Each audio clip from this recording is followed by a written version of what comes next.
आपको बताऊं, एक ये वाकया सुनना। एक आदमी मुल्क शाम में रहता है। भाई क्या हुआ, आप लोग किसको हाथ कर रहे हैं? क्या उसको चलने दो अपना, हम बात बहुत जल्दी खत्म करेंगे। और आप बोलो तो अभी खत्म कर दो, खत्म कर दो अभी। सुनेंगे, सब सुनेंगे, 5-10 मिनट 5-10 सुनेंगे ना इंशाअल्लाह। एक आदमी मुल्क शाम में, बोलो कहां पर? मुल्क, ये सुनना, बहुत प्यारा वाकया है। एक आदमी मुल्क शाम में, शाम यानी सीरिया, जिसको आज हम लोग क्या बोलते हैं? सीरिया। उस जमाने में एक आदमी मुल्क शाम में इतना नुकसान, कारोबार का इतना नुकसान और कर्जे में इतना डूबा, इतना डूबा, इतना डूबा कि खाने के लाले पड़ गए। लोगों को कर्जा कहां से चुकाए? कहां पर रहने वाला वो आदमी? मुल्क शाम में, सीरिया में रहने वाला। वो सफर करके मदीना आया। उस वक्त मदीने में अमीरुल मोमिनीन, खलीफतुल मुस्लिमीन हजरत अबू बकर रज़ी अल्लाह तआला। बोलो कौन है अमीर? कौन है? हजरत। अब वो मुल्क शाम से मालूम नहीं अपने ऊंट पे बैठ के कितने दिनों का, कितने रातों का, कहां सीरिया और कहां मदीना। लेकिन वो आदमी आए, हजरत अबू बकर के दरवाजे पर गए और हजरत अबू बकर का दरवाजा खिटखिटाया। इसलिए उस वक्त सारे मुसलमानों के बादशाह कौन थे? हजरत अबू बकर। तो दरवाजा खिटखिटाया, हजरत अबू बकर रज़ी अल्लाह तआला अन्हु दरवाजे पर आए। तो उन्होंने कहा कि मैं कलमा पढ़ने वाला एक मुसलमान हूँ, मैं मुस्तफ़ा का गुलाम हूँ, लेकिन मामला ऐसा है कि मैं शाम सीरिया से आया हूँ और बहुत नुकसान हो गया, कारोबार में बहुत नुकसान हो गया, कर्जे में डूब गया, मेरे बीवी बच्चों के खाने के लाले पड़े। मैं शाम से मदीना आया, अबू बकर मेरी कोई मदद कर दो, कुछ मेरे को दे दो, मैं कर्जा चुका दूं, नया कारोबार शुरू कर दूं। मैं भिखारी नहीं, भीख मांगने नहीं आया, सिर्फ अपने हालात में मजबूर होकर मैं आया। हजरत अबू बकर ने फरमाया आओ अंदर आओ। अब हजरत अबू बकर के घर का दरवाजा थोड़ा अच्छा था, अंदर गए तो देखा कुछ भी नहीं। हजरत अबू बकर ने रोते रोते कहा किससे मांगने आए हो? तुम मेरे पास मांगने आए हो? ये सोचकर मांगने आए हो कि मैं मुसलमानों का बादशाह हूँ, अमीर हूँ?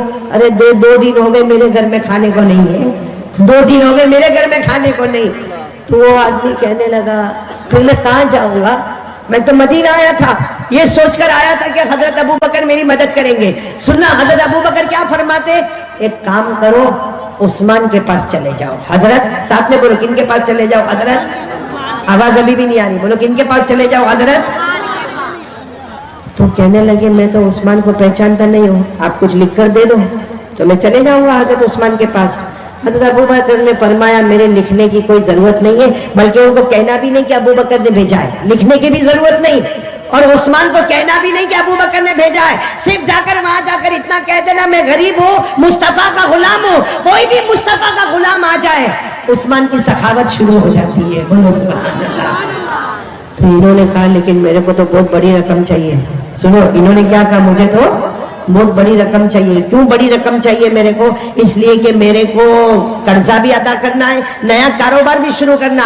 अरे कुर्बान जाओ। हजरत अबू बकर ने फरमाया कितनी भी बड़ी रकम चाहिए, उस्मान के पास चले जाओ, रकम का जिक्र मत करना और मुझे कुछ लिखने की भी जरूरत नहीं, और ये भी मत कहना कि अबू बकर ने भेजा है। आप चले जाओ, जहां तुम्हारी सोच खत्म होती है हजरत उस्मान की सखावत शुरू हो जाती है। बोलो सुभान अल्लाह। अब वो आदमी गए, बोलो किनके पास जा रहे? ये सीरिया वाले किनके पास जा रहे हैं? हजरत। तो हजरत उस्मान के पास जाकर क्या टेंशन हुआ मालूम है? जब घर के बाहर गए तो देखा कि हजरत उस्मान तो घर में अपने बच्चों को डांट रहे, और बच्चों को क्या कह रहे? अरे मेरे बच्चों, तुम दूध भी पीते हो, उसमें शहद भी मिलाते हो, दूध का खर्च अलग होता है, शहद का खर्च अलग होता है, अरे खर्चा इतना करोगे तो कैसा चलेगा? अब ये बाहर खड़े खड़े सोचने लगे मुझे तो उस्मान के पास भेजा और ये तो अपने बच्चों के साथ में डांट रहे। और किसके वास्ते डांट रहे? दूध के वास्ते डांट रहे, शहद के वास्ते डांट रहे। लेकिन इन्होंने हिम्मत की, हजरत उस्मान का दरवाजा खिटखिटाया। भाई सब सुनना, जैसे हजरत उस्मान ने दरवाजा खोला, कहा क्या हुआ? इन्होंने कहा अस्सलाम वालेकुम, मैं सीरिया का रहने वाला, मुल्क शाम का रहने वाला, कर्जे में डूबा हुआ हूँ और मेरे पास खाने को कुछ नहीं है और मैं नया कारोबार शुरू करना चाहता, मैं भिखारी बनकर नहीं आया, लेकिन आप मेरी मदद कर दोगे तो बहुत अच्छा होगा। हजरत उस्मान ने कहा आओ मेरे घर में आओ। घर में बिठाया और बिठाने के बाद कहा अपने बेटे को कहा, अरे एक बेटे को कहा जरा दूध का प्याला लेकर आओ, दूसरे बेटे को कहा शहद लेकर आओ, तीसरे बेटे को कहा कि खजूर लेकर आओ। ये सोचने लगे कि अपने बेटे को डांट रहे थे, मेरे को दूध भी पिला रहे, शहद भी दे रहे और खजूर भी दे रहे। अब सुनना, حضرت عثمان رضی اللہ تعالیٰ عنہ نے تھوڑی دیر میں ایک اونٹ تیار کیا اور اونٹ پر اتنا سامان، کپڑے، برتن، اناج، غلہ اور ساتھ میں 6000 درہم دیے. کتنے درہم دیے؟ تو ان کی زبان سے نکلا کہ میرے کو تو 3000 کی ضرورت تھی، 3000 دینار کی ضرورت تھی، آپ نے تو 6000 دینار دے دیے. تو حضرت عثمان نے کہا جاؤ لے کر جاؤ، آئندہ ضرورت پڑے تو واپس عثمان کے پاس آ جانا. اب مجھے جو بات بتانی وہ سنو. میں نے یہ واقعہ کیوں سنایا؟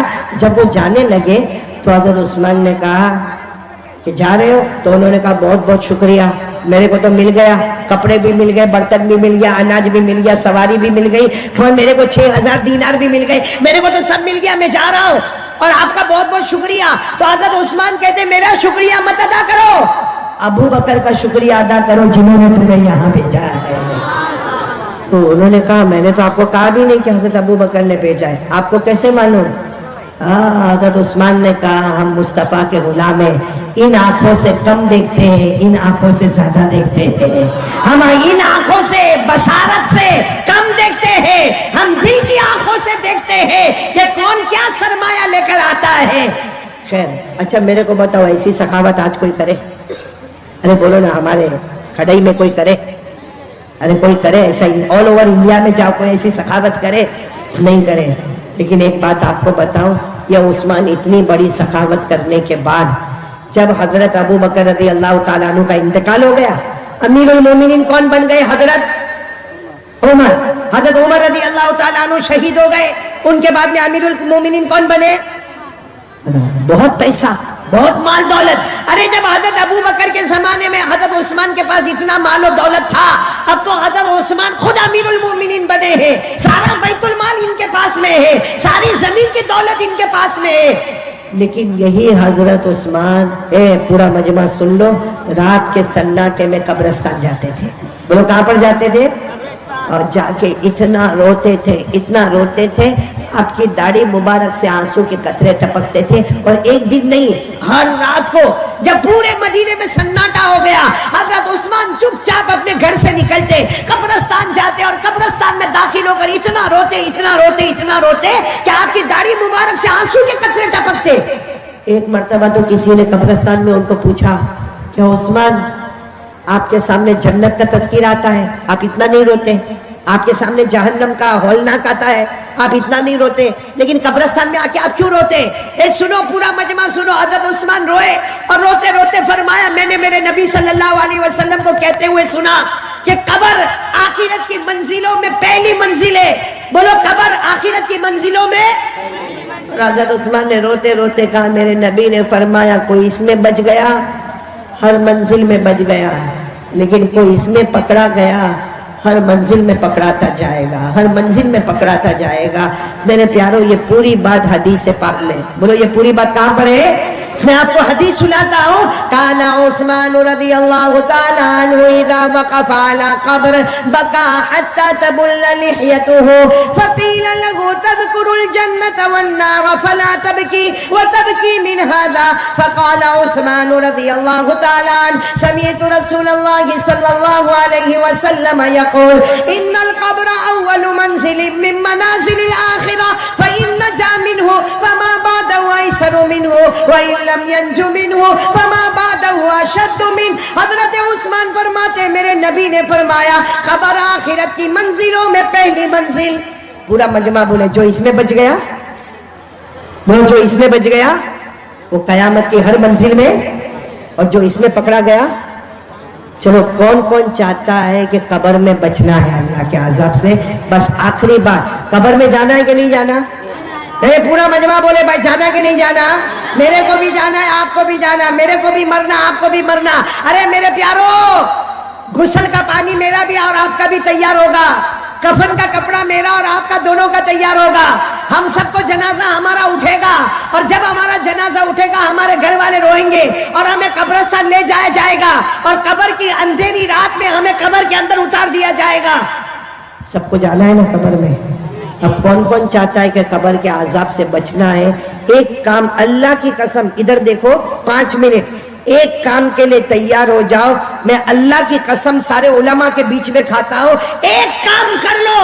कब्र का आजाब तो दूर की बात, कब्र में आग का धुआं भी हमारे करीब नहीं आएगा, बल्कि मैं कसम खाता हूं अल्लाह हमारी कब्र को जन्नत का बाग बनाएगा। बोलो इंशाअल्लाह, आमीन बोलो। अल्लाह हमारी कब्र में जन्नत की खुशबुएं लाएगा, बोलो आमीन। अल्लाह हमारे कब्र में जन्नत का बिछोना बिछाएगा, बोलो आमीन। अल्लाह हमारे कब्र को जन्नत के बागों में से एक बाग बना देगा, बोलो आमीन। एक काम करना पड़ेगा, खड़े वालों अगर आप तैयार हो तो मैं आगे बोलूं, करोगे इंशाअल्लाह? क्योंकि हमारे नबी का वादा है कि कब्र का अज़ाब नहीं होगा अगर ये काम करोगे। तो कौन कौन तैयार है? हाथ ऊपर करे भाई, तैयार है तो हाथ ऊपर रखे, बोलो इंशाअल्लाह। नहीं मैं बात खत्म कर रहा हूं, बोलो इंशाअल्लाह। आवाज नहीं आ रही, बोलो इंशाअल्लाह। कल की फजर बोलो इंशाअल्लाह, मौत की शाम बोलो इंशाअल्लाह। हमारी नमाज कज़ा नहीं होगी, बोलो हमारी नमाज, और अल्लाह की कसम हमारे नबी का वादा है जो नमाजी होगा अल्लाह उसकी कब्र को जन्नत का बाग बना देगा, बोलो इंशाअल्लाह। पढ़ेंगे, नमाज पढ़ेंगे इंशाअल्लाह। हाथ नीचे रखो, आखिरी बात सुन लो, हर नमाजी जन्नती है। पढ़ेंगे, बोलो पढ़ेंगे नमाज। यहाँ बहुत सारे बैठे हैं जो नहीं पढ़ते नमाज, लेकिन आज खड़े वाले और जहां जहां से लोग आए हैं, आज सब लोग एक पक्का इरादा करें कि एक मर्द मोमिन, हमारे मोमिन की जबान इतनी पक्की जबान है, पहाड़ अपनी जगह से हटेगा लेकिन मोमिन की जबान अपनी जगह से नहीं हटेगी। आज पक्का वादा करो कि इंशाअल्लाह मौत तक हमारी नमाज कज़ा नहीं होगी इंशाअल्लाह। और मैं एक आखिरी बात बता दूं जो आप सब लोग मेरे साथ में बोलेंगे, हर नमाजी जन्नती होता है। बोलो हर नमाजी, आवाज नहीं आ रही है, बोलो हर नमाजी। कुरान में लिखा, मेरे साथ में पढ़ो, अल्लाह ने फरमाया वल्लज़ीना हुम अला सलातिहिम युहाफ़िज़ून उलाइका फी जन्नातिम मुकरमून। अल्लाह ताला फरमाते प्यारे प्यारे मेरे बंदे 5 वक्त नमाज की पाबंदी करे।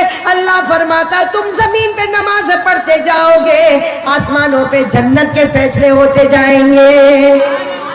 फिर बोलो हर नमाजी, अब साथ में ये भी बोल दो बेनमाजी। अल्लाह मेरी और आपकी हिफाजत फरमाए। पढ़ेंगे ना नमाज, पढ़ेंगे ना इंशाअल्लाह। आपको मालूम है बेनमाजी को जो जहन्नम में डालेंगे ना, मैंने पहले भी कलकत्ता में सुनाया था, सबसे खतरनाक जहन्नम